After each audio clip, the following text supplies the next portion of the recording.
राधे राधे, जय श्री कृष्ण। आज आप इस वीडियो में सुनेंगे भाद्रपद मास की अजा और पदा एकादशी का महात्म्य कथा। तो चलिए स्टार्ट करते हैं।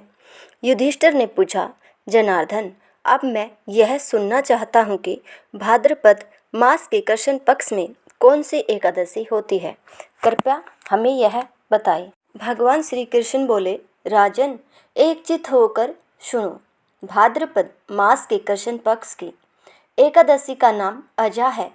वह सब पापों का नाश करने वाली बताई गई है। जो भगवान हरिकेश का पूजन करके इसका व्रत करता है, उसके सारे पाप नष्ट हो जाते हैं। पूर्व काल में हरिश्चंद्र नामक एक विख्यात चक्रवर्ती राजा रहा करते थे, जो समस्त भूमंडल के स्वामी और सत्य प्रतिज्ञ थे। एक समय किसी कर्म का फल भोग प्राप्त होने पर उन्हें राज्य से भ्रष्ट होना पड़ा। राजा ने अपनी पत्नी और पुत्र को बेचा, फिर अपने को भी बेच दिया। पुण्यात्मा होते हुए भी उन्होंने चंडाल की दास्ता करनी पड़ी। वे मुर्दों का कफन लिया करते थे। इतने पर भी नरश्रेष्ठ हरिश्चंद्र सत्य से विचलित नहीं हुए। इस प्रकार चांडाल की दास्ता करते उनके अनेक वर्ष व्यतीत हो गए। इससे राजा को बड़ी चिंता हुई। वे अत्यंत दुखी होकर सोचने लगे, क्या करूं, कहाँ जाऊं, कैसे मेरा उद्धार होगा। इस प्रकार चिंता करते करते वे शोक के समुद्र में डूब गए। राजा को आतुर जानकर कोई मुनि उनके पास आए। वे महर्षि गौतम थे। श्रेष्ठ ब्राह्मणों को आया देख नरश्रेष्ठ ने उनके चरणों में प्रणाम किया और दोनों हाथ जोड़कर गौतम के सामने खड़े होकर अपना सारा दुखमय समाचार कह सुनाया। राजा की बात सुनकर गौतम ने कहा, राजन, भादो के कृष्ण पक्ष में अत्यंत कल्याणमयी अजा नाम की एकादशी आ रही है, जो पुण्य प्रदान करने वाली है। इसका व्रत करो, इससे पाप का अंत होगा। तुम्हारे भाग्य से आज के 7वें दिन एकादशी है। उस दिन उपवास करके रात में जागरण करना। ऐसा कहकर महर्षि गौतम अंतर्ध्यान हो गए। मुनि की बात सुनकर राजा हरिश्चंद्र ने उस उत्तम व्रत का अनुष्ठान किया। उस व्रत के प्रभाव से राजा सारे दुखों से पार हो गए। उन्हें पत्नी का सन्निधान और पुत्र का जीवन मिल गया। आकाश में दुंदुभियां बज रही थी। देवलोक से फूलों की वर्षा होने लगी। एकादशी के प्रभाव से राजा ने अकंटक राज्य प्राप्त किया और अंत में वे पूर्जन तथा परिजनों के साथ स्वर्गलोक को प्राप्त हो गए। राजा युधिष्ठिर, जो मनुष्य ऐसा व्रत करते हैं, वे सब पापों से मुक्त हो स्वर्गलोक में जाते हैं। इसके पढ़ने और सुनने से अश्वमेध यज्ञ का फल मिलता है। युधिष्ठिर ने पूछा, केशव, भाद्रपद मास के शुक्ल पक्ष में जो एकादशी होती है, उसका क्या नाम है, कौन देवता और कैसी विधि है, यह बताइए। भगवान श्री कृष्ण बोले, राजन, इस विषय में मैं तुम्हें आश्चर्यजनक कथा सुनाता हूँ, जिससे ब्रह्मा जी ने महात्मा नारद से कहा था। नारद जी ने पूछा, चतुर्मुख, आपको नमस्कार है। मैं भगवान विष्णु की आराधना के लिए आपके मुख से यह सुनना चाहता हूँ कि भाद्रपद मास के शुक्ल पक्ष में कौन सी एकादशी होती है। ब्रह्मा जी ने कहा, मुनि श्रेष्ठ, तुमने बहुत उत्तम बात पूछी है। क्यों न हो वैष्णव जो ठहरे। भादो के शुक्ल पक्ष की एकादशी पदा के नाम से विख्यात है। उस दिन भगवान हरिकेश की पूजा होती है। यह उत्तम व्रत अवश्य करने योग्य है। सूर्यवंश में मानधाता नामक एक चक्रवर्ती सत्य प्रतिज्ञ और प्रतापी राजऋषि हो गए हैं। वे प्रजा का अपने ओर से पुत्रों की भांति धर्मपूर्वक पालन किया करते थे। उनके राज्य में अकाल नहीं पड़ता था, मानसिक चिंताएं नहीं सताती थी और व्याधियों का प्रकोप भी नहीं होता था। उनकी प्रजा निर्भय तथा धन धान्य से समृद्ध थी। महाराज के कोष में केवल अन्योपार्जित धन का ही संग्रह था। उनके राज्य में समस्त वर्णों और आश्रमों के लोग अपने अपने धर्म में लगे रहते थे। मानधाता के राजकीय भूमि कामधेनु के समान फल देने वाली थी। उनके राज्य करते समय प्रजा को बहुत सुख प्राप्त होता था। एक समय किसी कर्म का फल भोग प्राप्त होने पर राजा के राज्य में 3 वर्षों तक वर्षा नहीं हुई। इससे उनकी प्रजा भूख से पीड़ित हो नष्ट होने लगी। तब संपूर्ण प्रजा ने महाराज के पास आकर इस प्रकार कहा। प्रजा बोली, नरप श्रेष्ठ, आपको प्रजा की बात सुननी चाहिए। पुराणों में मनीषी पुरुषों ने जल को नारा कहा है। वह नारा ही भगवान का अयन निवास स्थान है, इसलिए वे नारायण कहलाते हैं। नारायण स्वरूप भगवान विष्णु सर्वत्र व्यापक रूप में विराजमान है। वे ही मेघ स्वरूप होकर वर्षा करते हैं। वर्षा से अन्न पैदा होता है और अन्न से प्रजा जीवन धारण करती है।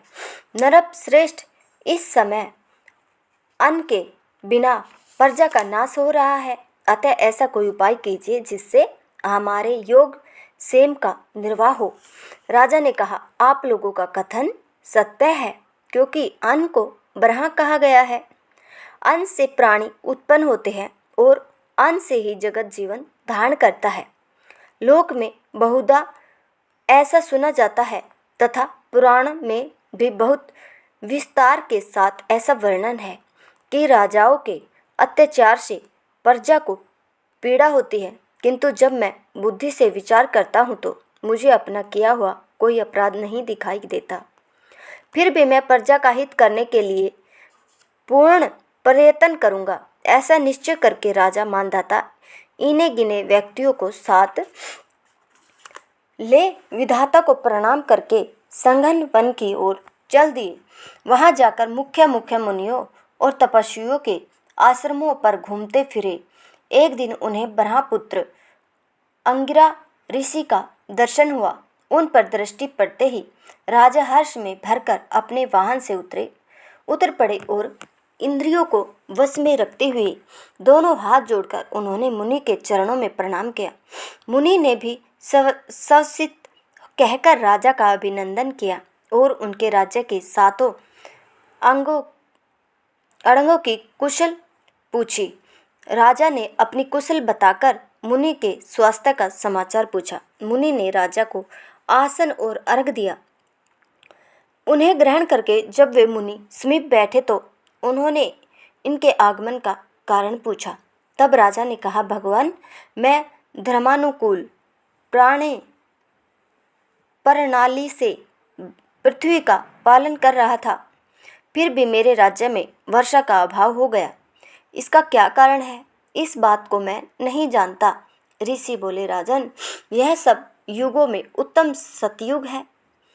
इसमें सब लोग परमात्मा के चिंतन में लगे रहते हैं तथा इस समय धर्म अपने चारों चरणों से युक्त होता है।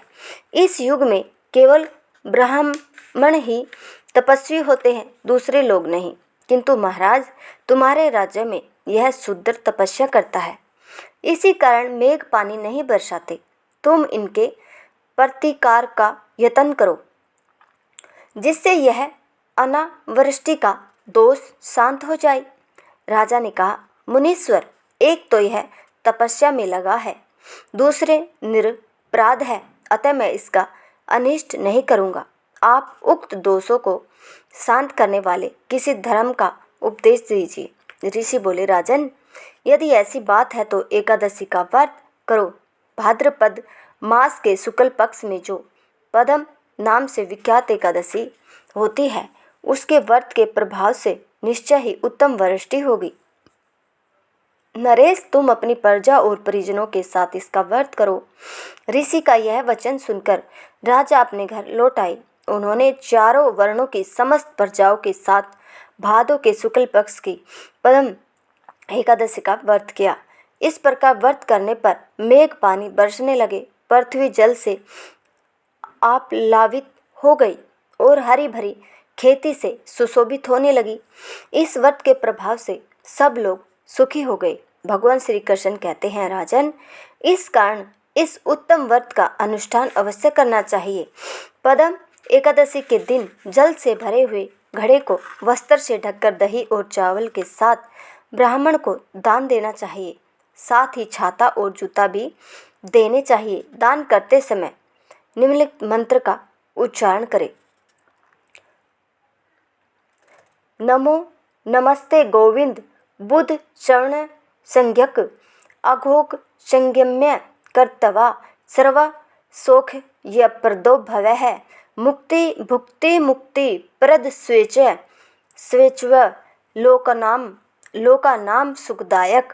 बुधवार और श्रावण नक्षत्र के योग से युक्त द्वादशी के दिन बुध श्रवण नाम धारण करने वाले भगवान गोविंद आपको नमस्कार है। मेरी पाप राशि का नाश करके आप मुझे सब प्रकार के सुख प्रदान करें। आप मेरे पुण्यात्मक जनों को भोग और मोक्ष प्रदान करने वाले तथा सुखदायक है। राजन, इसके पढ़ने और सुनने से मनुष्य सब पापों से मुक्त हो जाता है। अगर आपको हमारी यह कथा पसंद आई हो तो इस वीडियो को ज़्यादा से ज़्यादा शेयर करें, हमारे चैनल को सब्सक्राइब करें, वीडियो को लाइक अवश्य करें। धन्यवाद।